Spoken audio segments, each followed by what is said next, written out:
Turel contre Turpin. Thomas Turel, hier, n'a pas apprécié l'arbitrage de Clément Turpin. L'arbitrage a sifflé 2 pénaltys hier qui, selon Thomas Turel, étaient sifflés complètement en dépit du bon sens. Je lui mets 1 sur 10, vous l'avez écouté dans la chronique d'Olivia. Turel clash Turpin. Est-ce logique ou est-ce surprenant à cette question? Deux chroniqueurs ne sont pas d'accord. Jingle.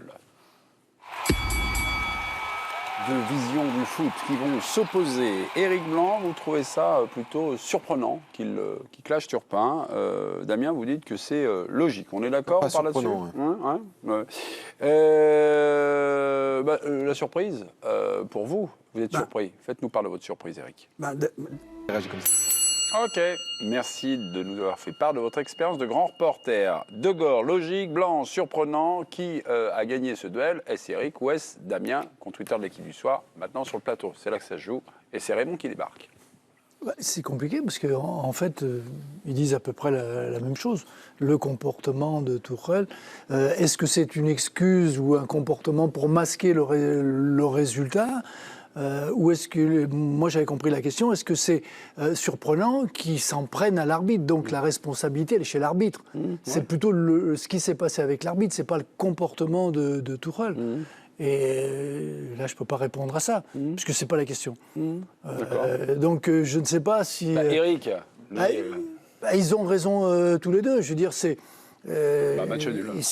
logique, c'est plutôt logique qu'ils se comportent comme ça. Ah oui. En fait, Damien a dit c'est logique par rapport au caractère de Thomas au comportement. Tuchel. Oui, c'est ça. Voilà. Donc, Quand tu te fais c'est une question qui est... un peu de maîtrise. Moi, bon, il était excité sur le bord du terrain, mais que tu as perdu, tu es éliminé, qu'en conférence de presse, tu arrives pour dézinguer à la sulfateuse ton arbitre, alors que tu n'es pas invité sur les 2 matchs, on ne va pas parler, puisque Turpin n'était pas City, tu dois te maîtriser. Alors moi, je veux bien qu'il soit sanguin, mais c'est déplacé. Le fait d'assaisonner un arbitre. Regarde s'il ne va pas chez toi. Il se croyait le héros. Il pensait éliminer City, remonter comme un coucou. Et il a pris la porte. Ça peut être déplacé. On va quand même aborder à un moment donné le fait que Turpin était... Oui, c'est ça. Il peut être mauvais. A été d'une nullité. Non, nul. Non, il a fait des erreurs. Il ne faut pas dire qu'il a été... Péno, 35e minute.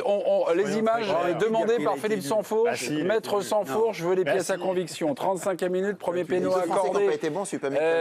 À City, c'est Gundogan qui frappe et ça tombe dans le bras dans le coude d'Upamecano. Allons-y, à vous de jouer.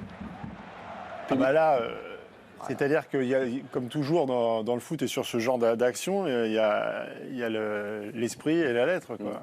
Évidemment que si tu es purement sur le point de règlement et que tu as peur de ton ombre, comme c'est le cas de Clément Turpin par rapport à ce qui va se passer derrière, le moindre truc, tu le siffles. Et la VAR te suit. Alors sur le deuxième, c'est même pas que la VAR te suit, c'est qu'en plus, ils viennent t'appeler pour te dire « Attention, t'en as peut-être oublié une !»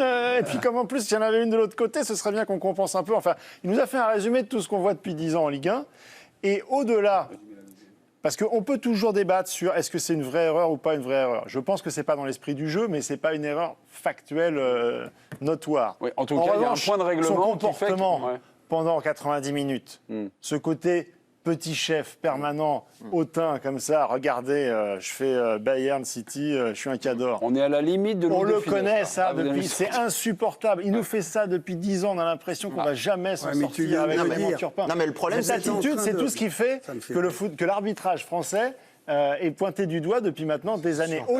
Au-delà des erreurs factuelles, il y a cette attitude, ce comportement vis-à-vis des joueurs. Mais pour revenir... Juste, on va lui dresser une ordonnance, une sévère, parce qu'il a une petite turpose, une petite allergie à Turpin. Là, j'ai l'impression, Philippe Sansfourche, je dois prendre des médicaments. Surtout qu'à une époque, ça allait mieux, puis il a rechuté. Je suis d'accord. Non, Damien, moi, je voulais vous brancher parce que vous avez raconté un truc. Oui, mais j'allais y venir. Pardon. J'allais y venir. Non, mais sur l'attitude de Turpin, moi, je suis plutôt d'accord avec Philippe. Surtout, je ne sais pas si vous avez vu, mais ça a commencé avec 3 minutes de retard parce que sa radio ne marchait pas. Il a quand même le temps de préparer tout ça, de vérifier.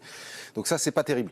Mais à sa décharge, vraiment à sa décharge, ça a commencé à la 5e minute, l'histoire entre Tourelle et Turpin. À la 5e minute, il y a une action qui se développe sur le côté droit du Bayern, où je ne sais plus quel joueur du Bayern lance Coman, qui est en position de hors-jeu. D'accord ? Et au moment où il prend le ballon, il y a Ruben Dias qui arrive, je crois, c'est Ruben Dias, c'est Ruben Dias. Qui arrive et qui le percute. Sauf que l'arbitre lève, signale hors-jeu, et Turel ne voit pas l'arbitre lever le drapeau et voit surtout que Turpin siffle contre son équipe. Et il dit, mais qu'est-ce qui se passe, quoi ? Et là, à partir de ce moment-là, de la 5e minute, mais je vous jure, il a exacerbé le comportement de M. Turpin. Il avait dans le nez parce que, mais sûrement. Mais c'était incroyable. Dès que Turpin prenait une décision, qu'elle soit bonne ou mauvaise, il était là, il hurlait, il s'agitait. Son adjoint venait à la rescousse et remettait une pièce. Et surtout, franchement, ce qui a été terrible, même moi, ça m'a. Pourtant, je suis pas un fan de l'attitude de M. Turpin, qui par ailleurs est un bon arbitre quand même, mais son attitude, je rejoins complètement ce que dit Fifi. Ce qu'a fait Tourelle, il était là. L'arbitre, il était là. Il lui hurlait dessus, quoi. Ouais. Mais je sais pas, il l'insultait. L'autre, il pouvait pas. Il le déconcentrait même, presque, quoi. C'était insupportable. L'arbitre, tu l'as senti. C'était insupportable pour le coup. Oui, il y avait pas. C'était logique. Ouais. Sur son expulsion, en fait, quand il proteste, il a raison. Parce que c'est au moment où les joueurs de Manchester, à chaque fois qu'il y avait coup franc, ils poussaient le ballon. Ouais, et lui, à chaque fois, il reprenait, il disait à l'arbitre. Et le problème, le problème, c'est qu'il avait raison là-dessus. Et peut-être que si c'était tué un peu plus souvent avant, il n'aurait pas été expulsé. Non, le problème, c'est pour y revenir, c'est la règle et l'esprit, et que les arbitres français arbitrent en Ligue des Champions quand ils y sont invités, comme en Ligue 1. Hier, c'était pas. Enfin, Damien, toi, tu étais sur place. Moi, j'ai pas trouvé. Devant la télé, que c'était un match particulièrement violent, vicieux. C'était un match de Ligue des Champions. Tout à fait. Il n'y avait aucune raison de mettre 12 cartons jaunes, de siffler à tout bout de champ comme ça, de vouloir exister, comme tu dis Philippe, parce qu'il a besoin de qu'on le voit et d'exister pendant les matchs, alors que il y a un autre arbitre qui avait arbitré le Real d'ailleurs face à Chelsea, au Bernabéu, le Texier, et là pour le coup, j'ai été surpris, mais il avait fait un très bon match, parce que justement il s'était adapté à la Ligue des Champions en sifflant moins, en laissant plus jouer, etc. Donc il faut s'adapter aussi à la compétition qu'on arbitre.